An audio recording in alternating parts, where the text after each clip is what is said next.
ინვესტიცია თუ ოკუპაცია საქართველოში არაბული სამყაროდან წამოსული 6 მილიარდი დოლარი. ჩემი აზრით ეს არის ინვესტიცია, რომელიც პოტენციურად შეიცავს საკუთარ თავში ის რისკს, რომ ეს გახდეს მომავალში ოკუპაცია და რატომ?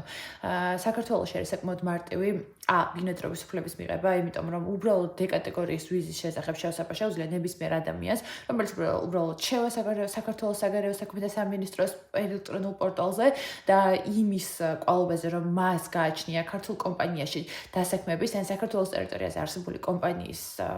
ფარგლებში დაადასტუროს შრომითი ხელშეკრულება, რომ ის დასაქმებულია ამ და ამ ხელშეკრულების საფუძველზე, მას შეუძლია მოითხოვოს 1 წლიანი ბინადრობის უფლება, რომელსაც შემდეგ განაახლებს კიდევ 1 წლით, კიდევ 1 წლით, კიდევ 1 წლით და ასე შემდეგ. გარდა ამისა, საქართველოს როგორც ვიცით არის დემოკრატიული სახელმწიფო, რომელიც მუშაობს საერთაშორისო პრინციპების საფუძველზე და შესაბამისად ჩვენ არ ვართ მოტივირებული როგორც ერი რომ მოვახდინოთ ოჯახების გახლეჩვა. ეს ნიშნავს იმას, რომ აქ ჩამოსულ დასაქმებულ არაბული სამყაროდან წამოსულ ადამიანებს, ნუ ეხლა საამიროებიდან შეიძლება არ იყვნენ შესაძლოა სხვა არაბული ქვეყნებიდან იყვნენ შემოსულები. უბრალოდ გვიწევს, რომ მათ დავართოთ ნება, რომ რეალურად ჩამოიყვანონ საკუთარი ოჯახი, შემდგომ მათგან რამდენი იქცევა არალეგალ ემიგრანტად, რომელიც აქ დარჩება და დასახლდება, როგორც აჭარის რეგიონში, ბათუმში, ასევე თბილისის მიმდებარე ტერიტორიებზე, ყაენისის ტყეპარკში და ეს ქმნის პოტენციურად დიდ საფრთხეს. გარდა ამისა, დავენებოთ არალეგალ ემიგრანტებს თავს, რომც გითხრათ, რომ სუსი დაუწყებს დევნას და დაიჭერს ყველას, რეალურად ის ადამიანები, რომლებიც აქ კანონიერად დარჩებიან, ისიც არის დიდი საფრთხე, იმიტომ რომ ერთსა და იმავე გარემოში შეუძლებელია უმცირესობა შეიქმნას არაბული სამყაროდან წამოსულ, თქვათ, იგივე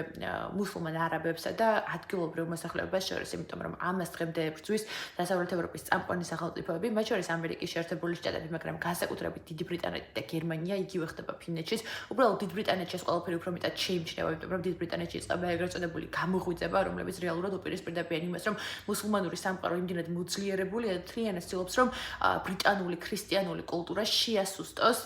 ინგლისში, დიდ ბრიტანეთში. და ძალიან დიდი ამბებია ხალხის საკუთარი სახლები და წმინდა გიორგის დროშებს, რომელიც არის ინგლისის ნაციონალური დროშა და უბრალოდ ეს ამ მოვლენებში ჩვენ გვიწევს, რომ გავამკაცროთ ჩვენი კანონმდებლობა. სხვათა შორის ამას აწესრიგებს საქართველოს კანონი, კოდექსი, რომელიც შეეხება საქართველოში უცხოელებს, მოქალაქეობისა და სტატუსის არ მქონე პირებს, რომლის მე-9 მუხლის მე-9 ქვეპუნქტია, ან მე-6 ან მე-9 ქვეპუნქტია, ზუსტად არ მახსოვს, არ მინდა რომ შესაბამისად შეგიყვანოთ, რომლის მიხედვითაც მთავრობა ადგენს იმ ზედაზღვარს, რომლის მიხედვითაც დგება ბინადრობის მოთხოვნის საფუძველი. სწორედ აქ უნდა აიწიოს ლიმიტი და აქ უნდა გახდეს გართულდეს მოქალაქეობის კი არა და ბინადრობის მიღების საფუძველი გართულებული.